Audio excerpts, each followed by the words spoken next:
Yeah. Let's get this thing going. Yeah, man. So here we are at Display Week 2022.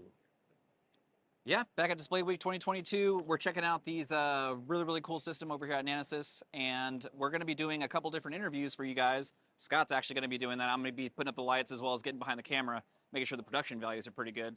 But thanks to AVS Forums for doing this podcast, and we're excited to get to it. We sure are. We'll get to it. And this is AVS Forum Tech Talk with Scott Wilkinson and Chris Mata, and we're excited to be here and bring you all the goodness of Display Week from San Jose, California.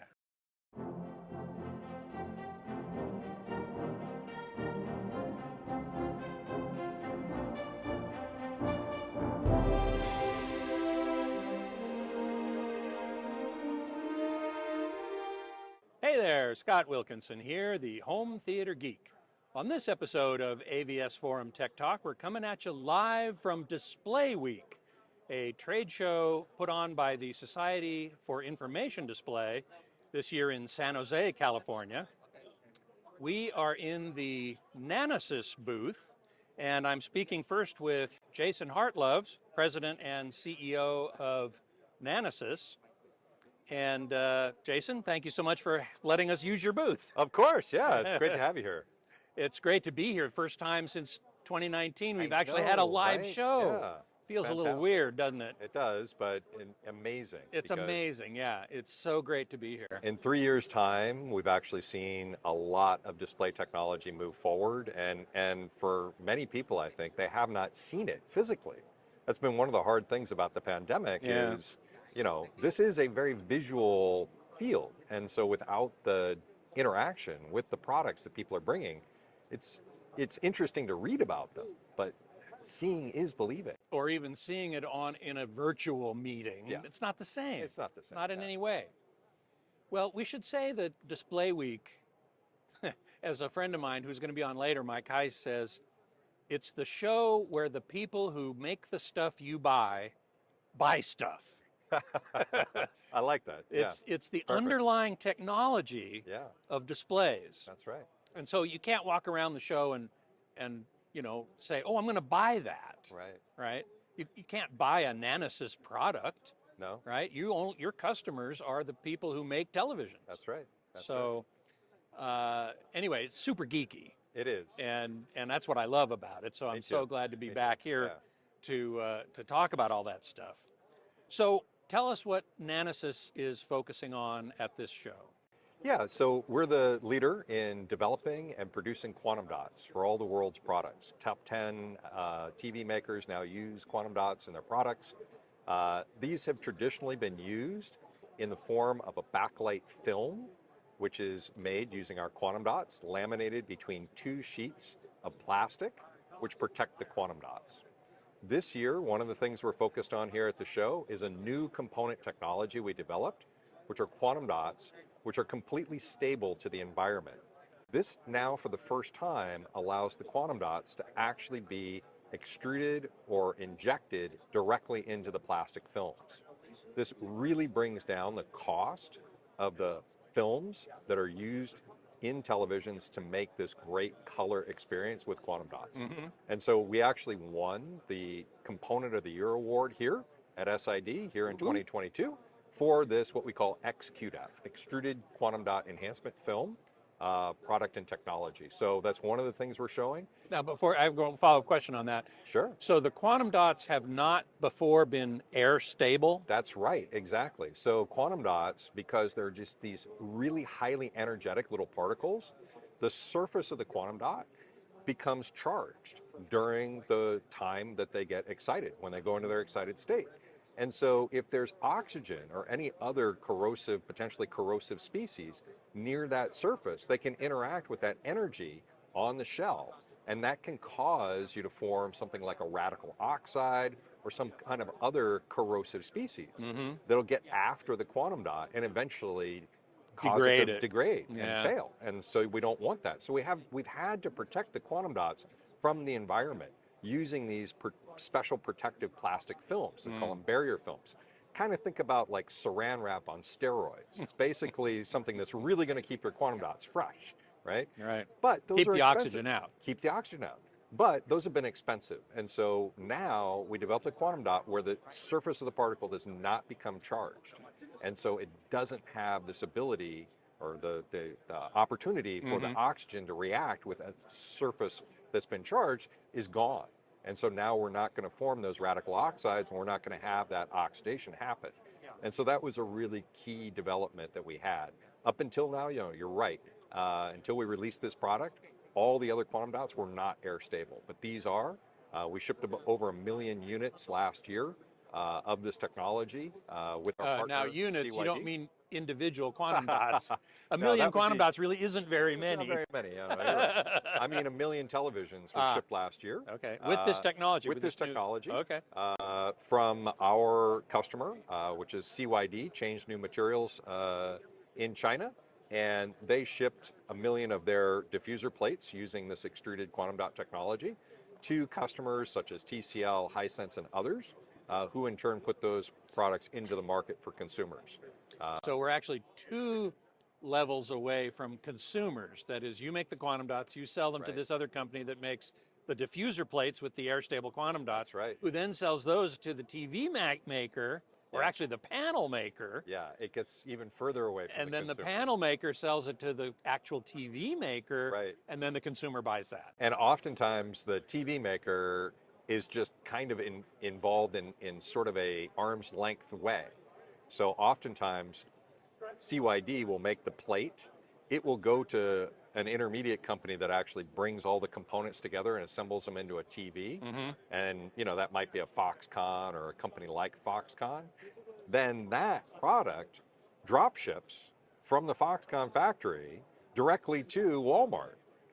And a TCL never even sees the product. Wow. It just gets a cardboard Just box wrapped has their around it that name says on it. TCL, and Yeah. it goes directly to the. So, yeah, it's very interesting, right? So there's definitely a lot that goes on in this supply chain as far Yeah. as, yes, TCL or others are involved in the design of all of this, but they're not actually even touching the thing in the supply chain. So, yeah, we are talking about many levels away from the consumer, but Yeah. it all brings this great visual experience to them in their homes and in their offices And at a lower cost, at a much lower cost now. which is really, really important. Now, at the other end of the spectrum, if we can say that, is this new development called QD-OLED, or what Samsung calls QD Display. That's right. Tell us a little bit about that. Yeah. That's a kind of a newer technology thing happening here. Yeah, so this is something that's incredibly exciting for us because now we are bringing together all the things that OLED has been able to achieve in terms of really great contrast ratio, really great black levels, with all of the things that Quantum Dot have been bringing to LCD TVs so far, really perfect color, very high brightness, high efficiency, all of those together in one product. And that's the QD-OLED or QD display technology. Our traditional approach is to make a backlight for an LCD. And most of your viewers probably already know this, but a way an LCD works is essentially you've got a light source in the back, and then you have little shutters that open and close to let the light come through to the viewer's eye. An OLED is different. We think about an OLED as actually the little light source behind each pixel actually has a switch. It's turned on and off. Whereas, Or dimmed or brightened. or dimmed or bright, exactly. And so this is full control. We can turn it completely off and make it black, or we can turn it on partially or all the way. Whereas with the LCD, what we're doing is we're basically opening and closing that window for short periods of time or longer periods of time, depending on how much light we want to come through.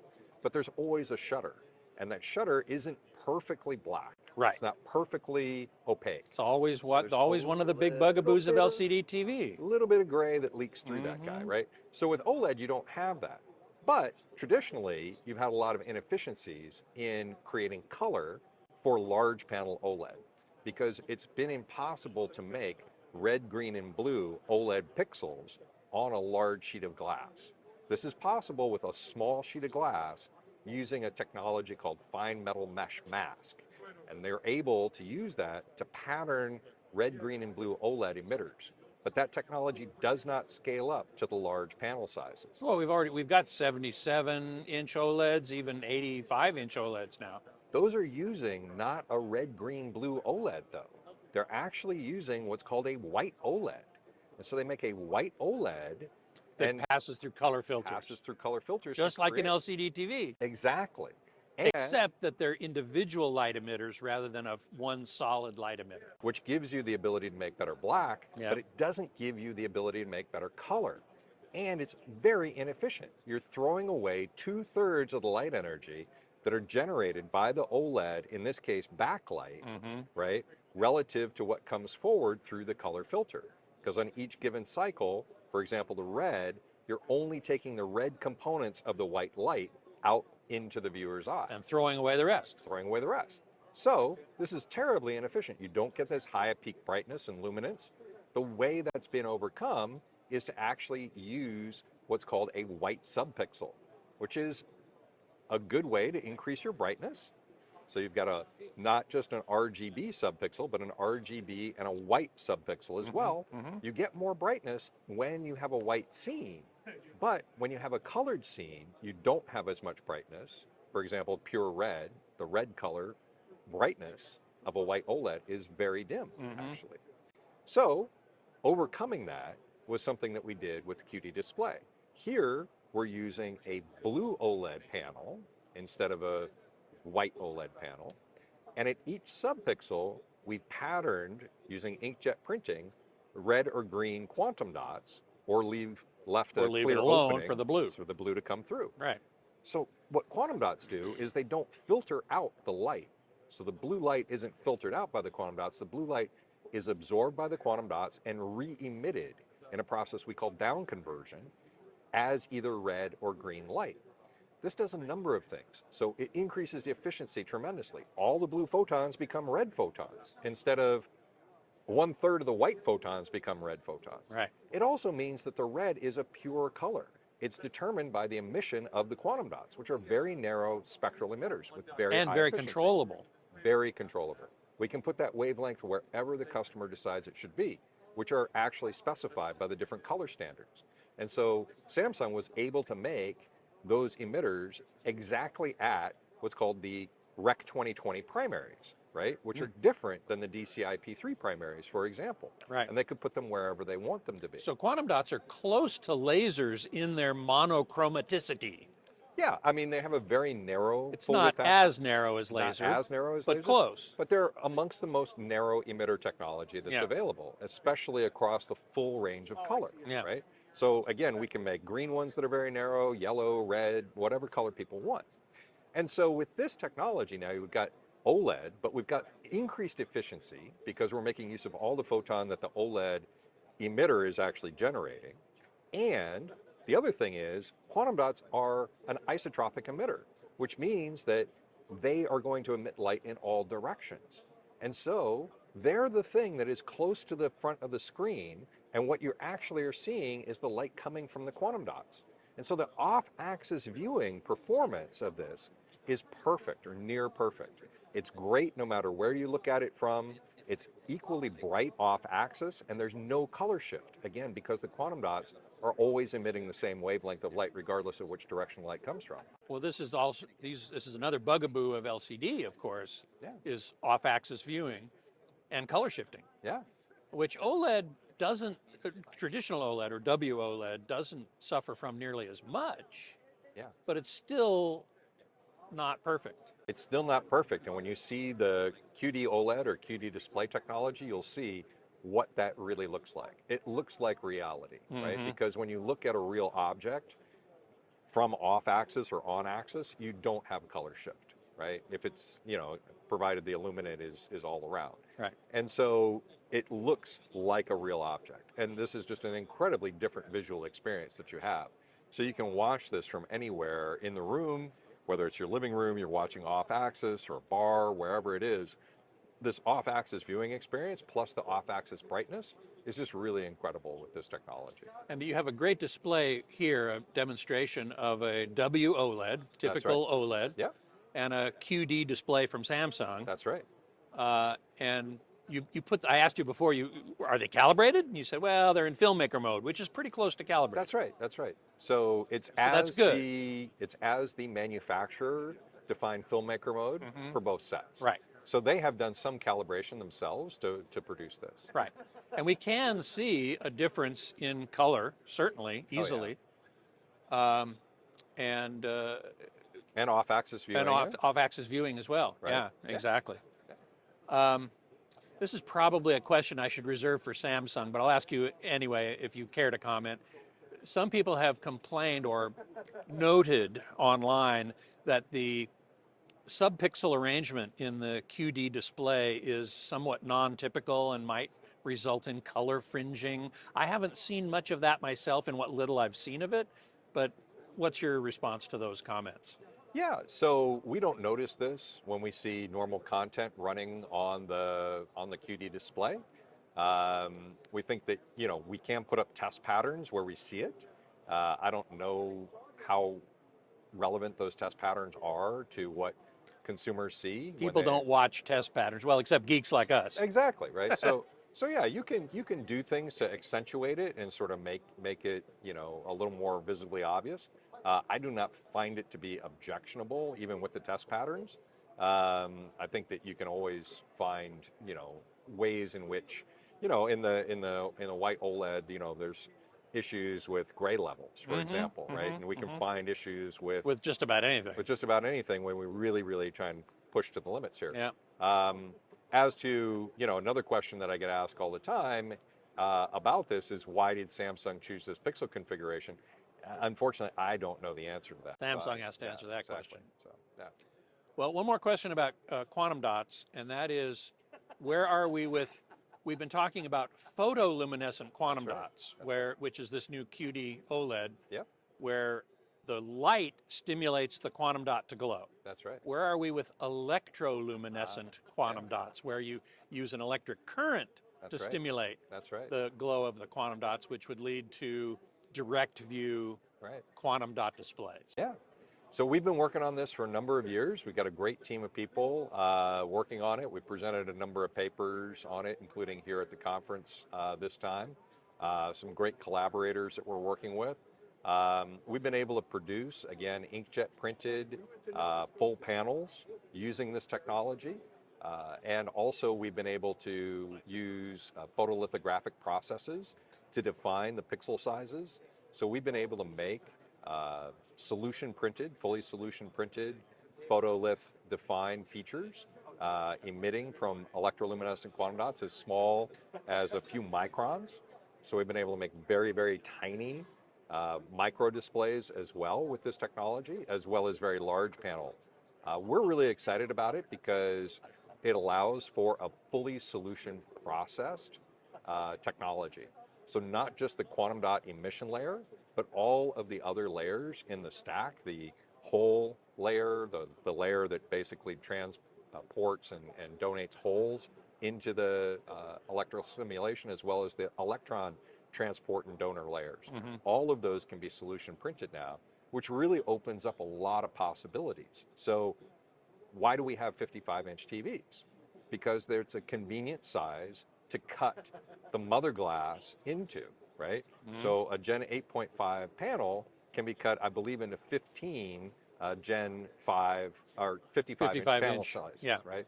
Well, that seems like a rather arbitrary reason that everybody has to have a 55-inch TV, right? Yeah. It was a convenience from manufacturing. Sure. And so, manufacturing has evolved, and now we've got a lot of new things going on in manufacturing in other industries. So why not in display? So if you have the ability to really solution print your display, then you could make arbitrary form factors and sizes and shapes, right? And this becomes really interesting, for example, in automotive. My wife's car has an OLED display in the dashboard. Do you know what the OLED display is? It's the mobile phone display from an iPhone.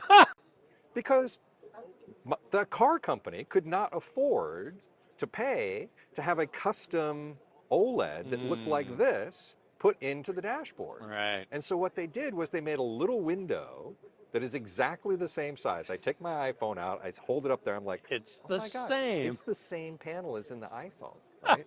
And it's just that part that is an OLED. Yeah. And then they faked it around the rest of it. Oh, man. But if you could make, something other than a fixed rectangular size, of display at a low enough cost without all the setup costs and everything else, then of course they would much rather have a full display, right? And so with a fully solution printed setup, without all the masks, without all that kind of stuff, you actually now begin to have those types of form factors available. So I think this can completely change not just the way we make display for conventional, rectangular flat TVs, panel type whatever, yeah. implementations, but it can create a lot of new form factors too, which I'm really excited about. So the technology is well under development. Red emitter technology now is basically reached pretty close to parity with red OLED. And again, that's all solution processed. Green and blue are lagging behind. But I know that our customers have ambitious plans to bring those technologies to market within 3 to 4 years time. Okay. So I'm very excited to work with them and achieve those goals. Sounds great. One last question. Nanosys recently acquired a company called Glow, which is a company that specializes in micro LED. That's right. What led you to want to acquire that company, and what are you doing with them? Yeah, so micro LEDs are really exciting technology for all types of different form factors. I'm sure that some of your viewers are dying to have a micro LED TV. I'm sure that they'll see the QD-OLED and think it's amazing, but how can I get a micro LED TV? For us, one of the key things about micro LED when we look at that industry is how can you make micro LED scalable, right? You've got to be able to make panels that have high yields and can be made very quickly through a manufacturing process. Well, I mean, that's how micro LED TVs work now. They're tiled, right? They're modular. You put a bunch of tiles together, you make a TV almost any size. That's true, but the minimum feature size that you can get with tiles is really defined by how well you can put two tiles together edge to edge, right? True. And so if I have a tile here, which is, let's say my pixel pitch is 20 microns, and I have a tile here, which is at 20 microns of pixel pitch, but I can't put these together at the edge with 20 micron accuracy, then I'm gonna have a line. Yeah. And so the way this has been done so far is to have the pixel pitch be much larger than that, so that when those two tiles come together, the distance that's created by that edge-to-edge interface is the same as the pitch that the micro LEDs are on. Typically, pixel pitch in micro LED displays these days is on the order of a millimeter. That's right. And so, a mechanical technology that can mate these two things together and have no seam at something like 20 microns does not exist, right? Okay. And so if we want to get to a place where we've actually got reasonable size pitch on our TV or on our watch or on anything else, we can't just rely on the tiling approach, right? And so then that means we have to be able to make a large panel with no defects. It has to be zero defect. You can't put a LED in there and have it not work and then go, oh, sorry. Yeah, I'm sorry that spot's black over there. Yeah, just ignore that. Right? Yeah, right. Yeah, people aren't going to go for that, right? So the defectivity has to be very low, and yet this is a mechanical process. Yeah. Now there's a variety of ways in which people are looking at how to do the deposition, fluidic deposition, and stamper-based, and laser liftoff, and a variety Pick and of things. place. But they're all mechanical, Yeah. right? And so this means that you're not going to be on the same curve as far as defectivity as you are with something like a solution-based deposition of, small molecules or metals or anything like that, or vapor-based deposition. So you're going to have defects no matter what you do. So it's really a question of what you can do about those defects. Now, for a micro LED panel, you need a red, a green, and a blue subpixel. So today, you can put down a red micro LED, you can put down a green micro LED, you can put down a blue micro LED. You start with an LED wafer. This means you're going to need to do 3 transfer process steps. You're going to need to transfer the red LEDs onto the panel, then you're going to need to transfer the green, then you're going to need to transfer the blue. It's a 3-step process, right? So that's 3 opportunities for whatever defect level you've got with that transfer process to happen. Yeah. So now you've basically cubed your defectivity, which is bad. Then on top of that, if you think about, okay, well, I'll just go in and repair it afterwards. Huge problem, right? It's costly, and more than likely, it is itself going to introduce additional defects if you have to go in and mechanically remove a dead red LED and put a new red LED back down. So that's not going to work. So what about redundancy? All right. What one of the three should be redundant? Should it be the red one? Well, what if the blue one's bad? Really? Then we're out of luck.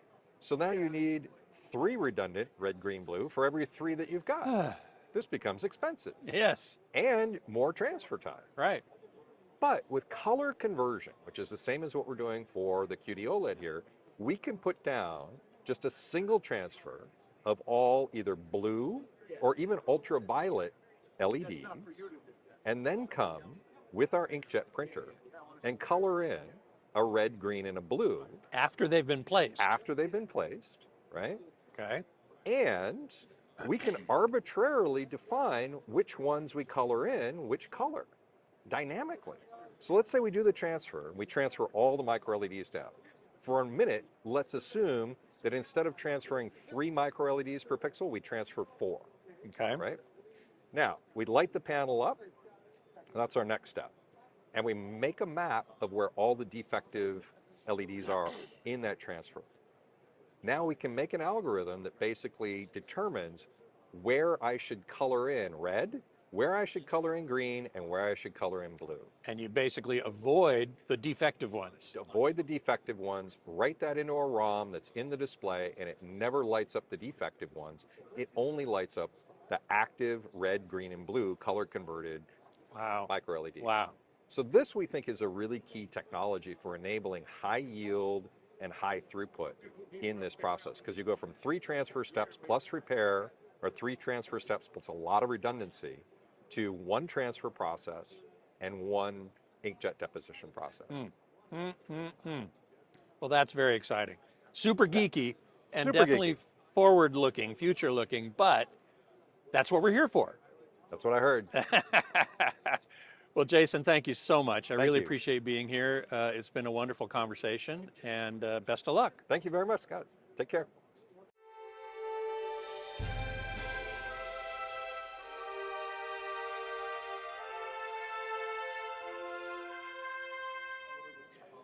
Now I'm here with Bob O'Brien, co-founder of Display Supply Chain Consultants, or DSCC.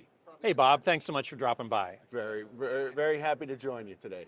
So you've been here at the show since the very beginning. What have you seen that's most interesting? Well, in fact, I think perhaps the most interesting display is the one that we're sitting in front of, in my opinion. Okay. So I saw this QD-OLED panel at the CES show for the first time. Yeah. At that point, I did not see this kind of comparison between the QD-OLED and the white OLED. That's a really So nice. This side by side is a Yeah. really good demonstration. There's another good demonstration on the other side of this booth showing the QD-OLED monitor, the Dell Alienware monitor against a mini LED 34-inch curved monitor. Wow. Also another good demonstration. So, you know, it's really great to be back at Display Week and see displays with your real eyes, because, you know, for the last 3 years, we've been able to, you know, get press releases and get announcements and see numbers. You know, you'll see a number like 97% of DCI P3, or Right. you'll see a 2,000 number like nits or 2,000 whatever. nits or something.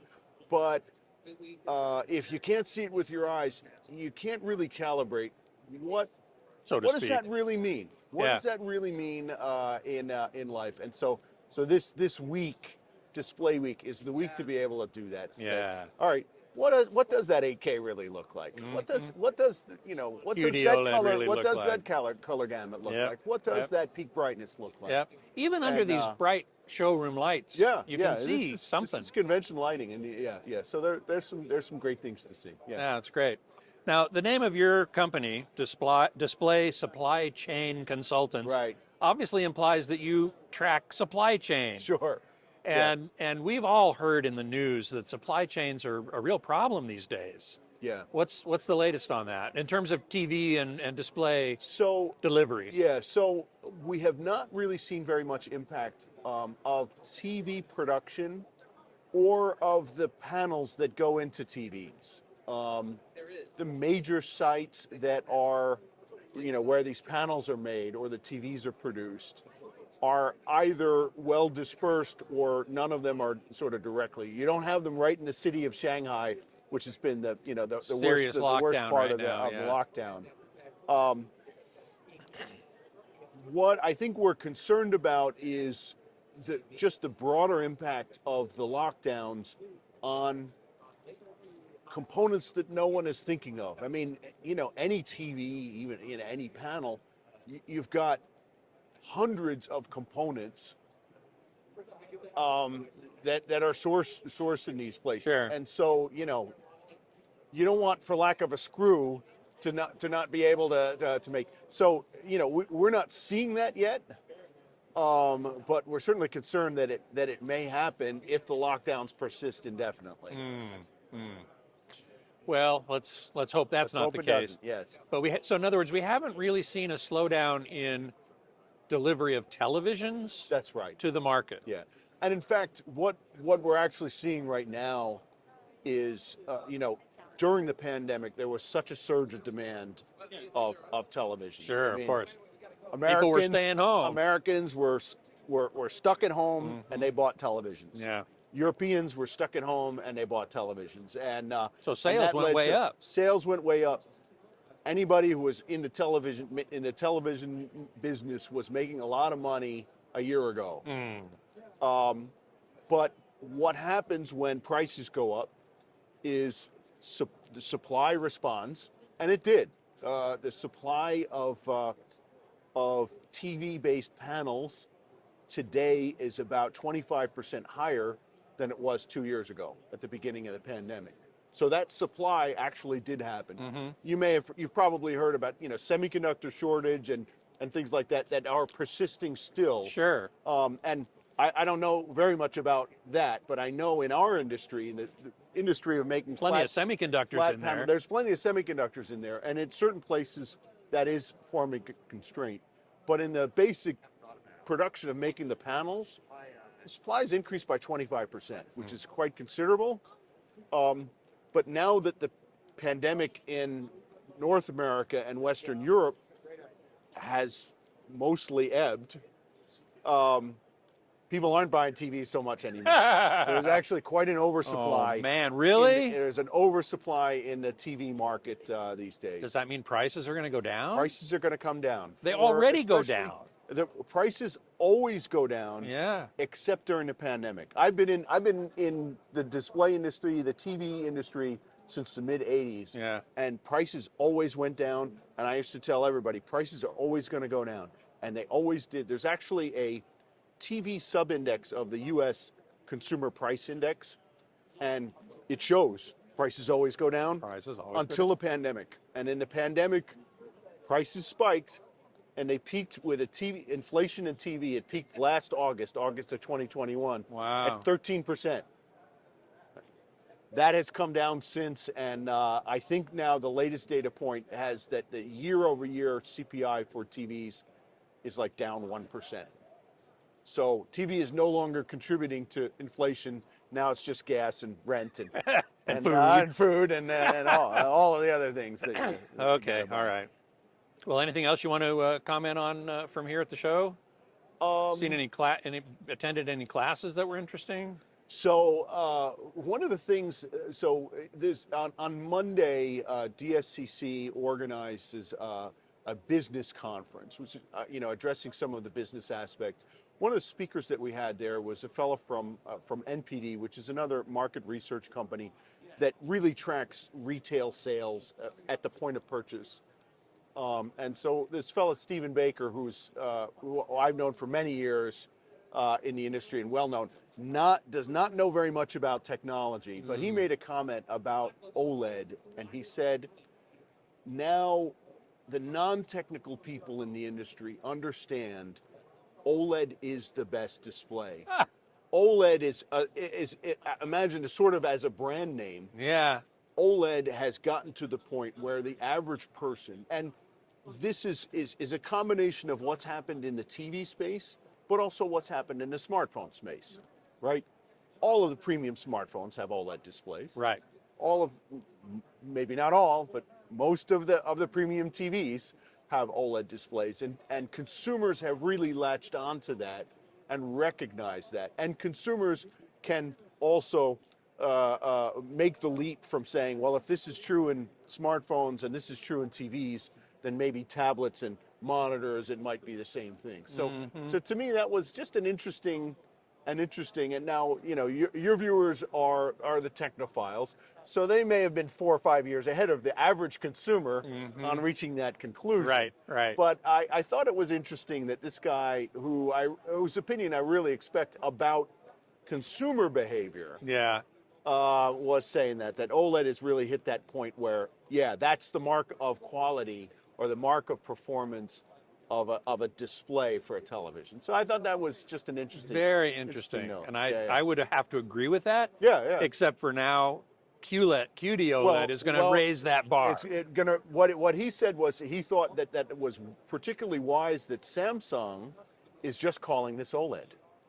Samsung and their branding. I thought they were calling it QD display. So the display part of Samsung.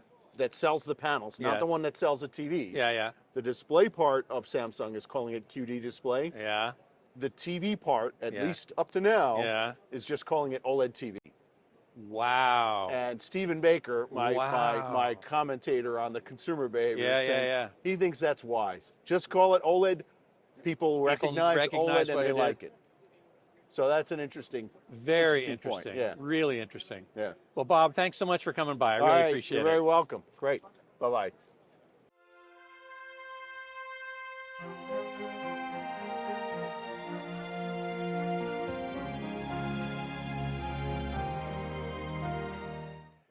Now I'm here with Wood Bai, head of R&D at Hisense America. Thanks, Wood, for being here. Nice to meet you, Scott.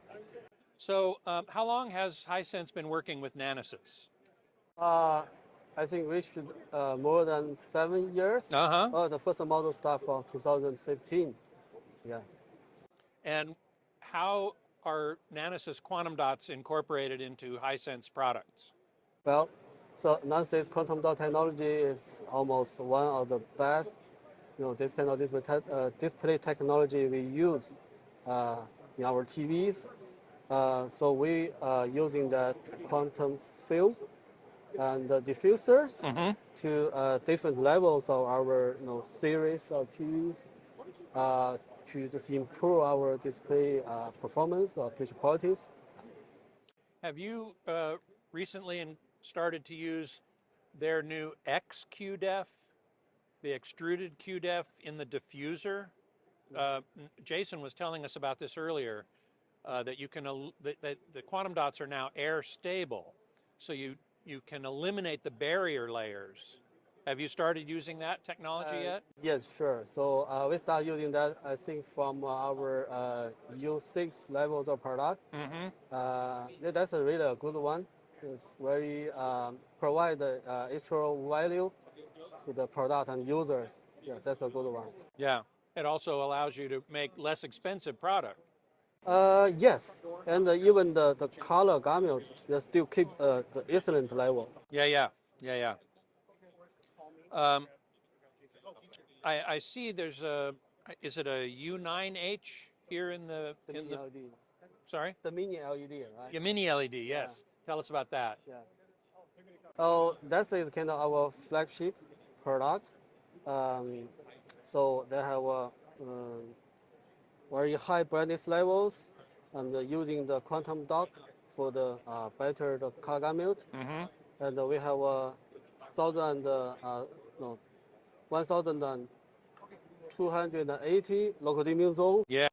So this have what kind of the spec monster with the better contrast ratios, vivid colors, very high brightness levels, better the movings. I think that's the good product. Yeah. And a 75-inch TV for $3,200. I mean, that's pretty amazing. Right. I've heard Hisense talk about a suite of technologies called ULED. ULED. that involves quantum dots, right? Right. But also some other things. Right.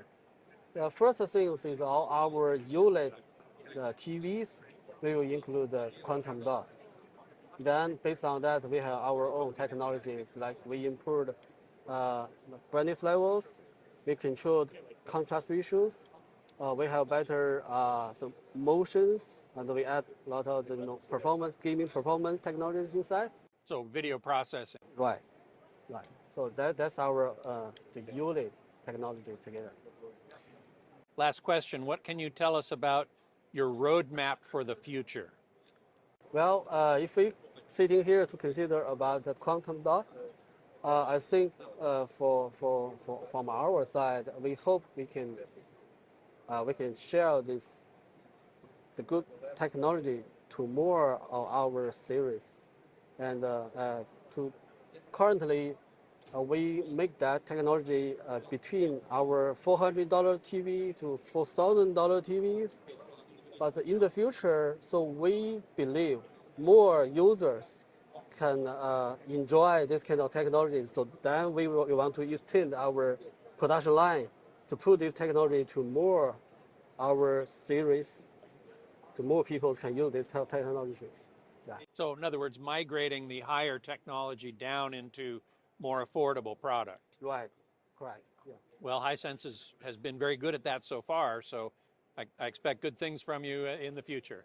Yeah, thank you so much. We always keep providing the values to the users. Yeah. I think that's much important. Yeah. Very good. Yeah. Well, thank you so much for being here. Thank you. Yeah.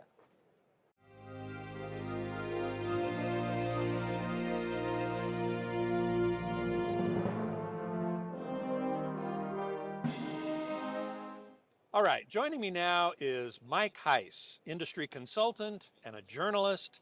His work appears in Residential Tech Today at restechtoday.com, also hiddenwires.co.uk.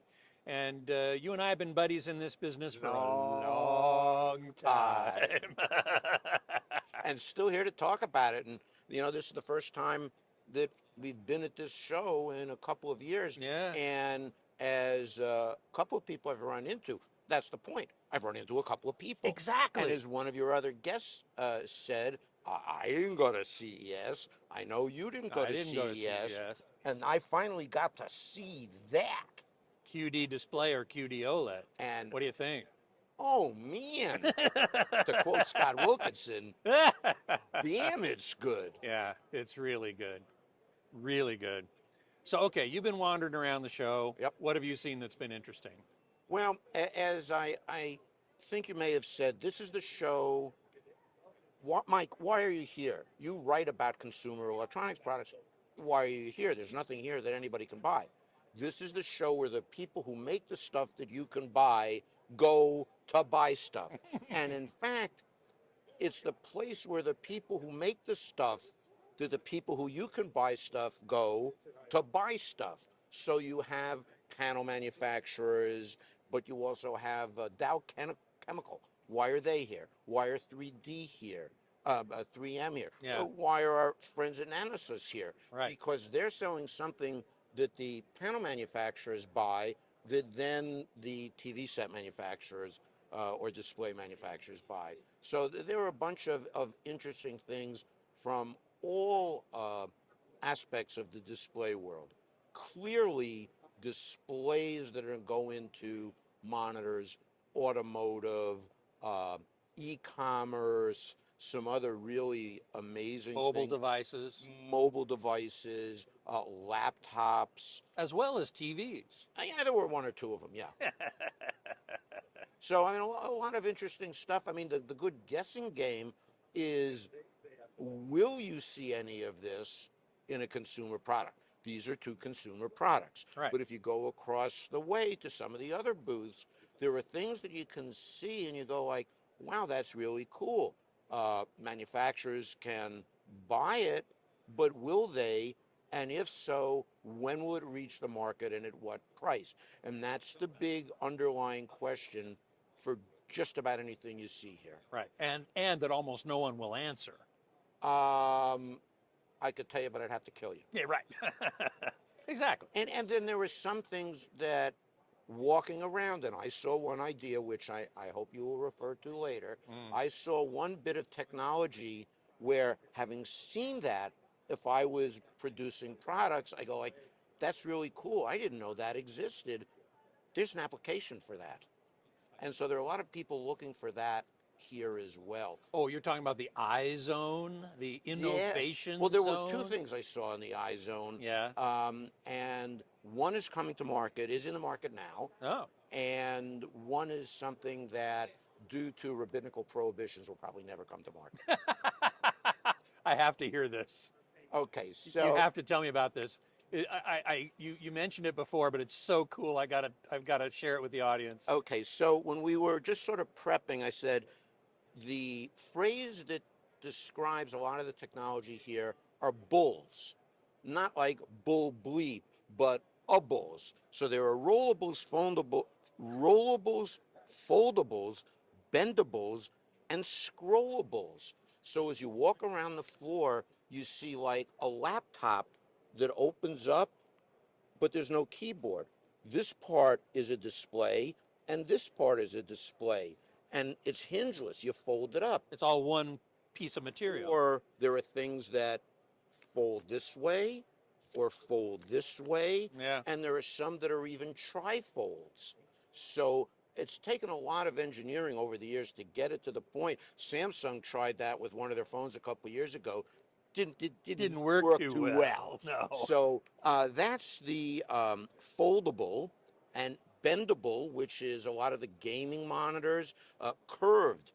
Curved is coming back. Coming back, really? It's here. No, it's not only coming back in the broader market. You talk to Bob from DSCC, and he'll tell you that from the panel supply market is coming back, but it's not going, thank goodness, into consumer big home theater monitors, but into gaming monitors, or even the work from home people. I mean, I don't know what you've got in your office. I've got two 21-inch monitors, and one At an angle, and at an angle, Yeah. but my brain is wired to look at this one and look at that one. And one of my buddies bought a 32-inch curved gaming monitor, and he's using it from work from home because he can look here, but he can look the there. peripheral vision and, catches and enough. it bends around. So not only is it coming back, it's here, but we're seeing micro LEDs. I'm sorry, mini LEDs. Got to be careful of that. Mini LEDs, high frame rate, which is another big thing. So we've seen that. That's the bendable, rollable. Everybody by now, after, man, it's almost 5 years old, has seen the LG thing. The rollable. That rolls. You see commercials for them on live TV now. Right, and it's gone from, 5 or 6 years ago at CES. We were in a suite at CES, and it wasn't even on the floor yet. It was secret. And now it's everywhere. Yeah. But my favorite one is scrollable. And there are a bunch of things. So instead of folding, it rolls up. And this is done by E-Ink, which is the company that makes a lot of panels for things like Kindles, where although they do have color panels, but it's enormously high contrast E-Ink, and they're in one of the other products we were talking about. So I saw the scrollable display. So and basically rolls up into a scroll. Well, Like or like the books in the library at Alexandria. or ever been to a bar mitzvah? Yes. Picture an E-Ink scrollable Torah scroll. Now, given those who know get the joke, Yeah. I don't think the Talmudic authorities would kind of approve of an E-Ink. But I'll consult some of them. But that's a good way to visualize that application, because you can unroll it Yep. and then roll it out, put it in the pocket. Right. Right. I can just see them at the bar mitzvah opening the case and pulling out the scroll, and it's an E-Ink Torah. That's hilarious. But again, I don't think It probably won't happen. but it's an interesting idea of people here to see that. And this is, if you'll pardon me, kind of off the topic of the home theater things that I know you talk about, but the E-Ink technology was in another why didn't I think of that award-winning product? Something that's the size of your ID badge. Well, actually, it's this way. Right. An ID badge made out of e-ink, and it's got 2 microphones built into it, and it's connected for now via Bluetooth to your phone, but they can have a Wi-Fi version, and it has captioning built into it. So if you're in any kind of setting, healthcare, education, I know you're familiar with some people who are in that area, and especially in the world of masks, if you're hearing impaired, you know, you see in some of the TV shows, you'll see somebody like Marlee Matlin doing on her phone and showing it to the other character. But what if I was wearing a badge and it heard everything that I said and you said and did it in high resolution, high contrast? Oh my And I mean, and that's like real-time closed captioning on your badge. On your badge. And that's like, wow. You know, we do home theater, okay, fine. But that's a really cool thing for people that, you know, have trouble communicating. Yeah. And it is, it's now on the market in beta for about $300, and the guy hopes to get it down significantly in price. That's amazing. And again, you think of hospitals, first responders, and you hear all the things on the news about, you know, defund, refund the police, where first responders, police, are dealing with someone who might not be able to hear them. And, you know, there have been some issues, but if the cop had a badge that said, you know, I'm Officer Joe, badge number 12345, and as I'm talking to you, ma'am, are you okay? Sir, step away from the vehicle. Yeah. But, I mean, that's something that really is a game changer. Right. Well, I'm so glad to be back. So am I. In a real convention. Yeah, hey, got to see this Got stuff. to see this finally. You got room to throw out a couple more things? Sure. Frame rate and refresh. And there are and if I can read my handwriting. Well, there's always that.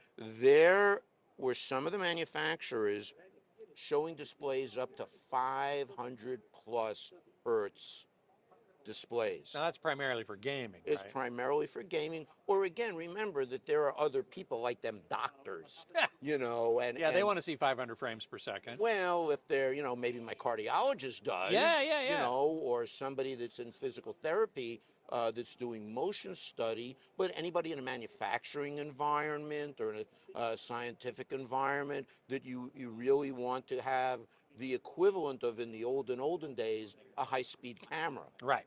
And that's really what high frame rate is. And there are monitors here, 4K 500, 8K 266. But that's pretty bleeping fast. That's bleeping fast. And let me see. Oh, BOE, one of the component manufacturers, has a 110-inch glasses-free 8K 3D screen. Now this isn't light field, right? No, this is more of auto stereoscopic. Yes, but that's where the technologies are running in parallel and then have caught up, because those types of displays have been possible for a while, not in 8K, and now they're there in 8K. So again, the cool thing about here, other than haven't seen you since you moved up to the slug land and haven't seen this stuff, but the ability to see things here like at no other show and then guess where they're going to end up. Right. Right. It's a wonderful thing. Yes, it is. And you got to wear your... I got to wear my SMPTE color bar shirt, and I got to wear my Sarnoff test pattern tie. Fantastic. Mike, thanks so much for being here. Thanks as always, Scott. Take care. Really appreciate it. Yep. All right, that's it from Display Week. Hope you all enjoyed it. Take care, and as always, geek out. Well, that's going to wrap up Display Week for us. AVS Forums, thanks a lot for putting on this show. Scott Wilkinson, it was always a pleasure. It's always a pleasure to work with you as well, and thanks to Nanosys for allowing us to occupy their booth for a couple hours and talk to Jason and some other folks, and we've had a great time here, and we want to thank them and thank all of you for watching, and we'll see you next time. Catch you next time.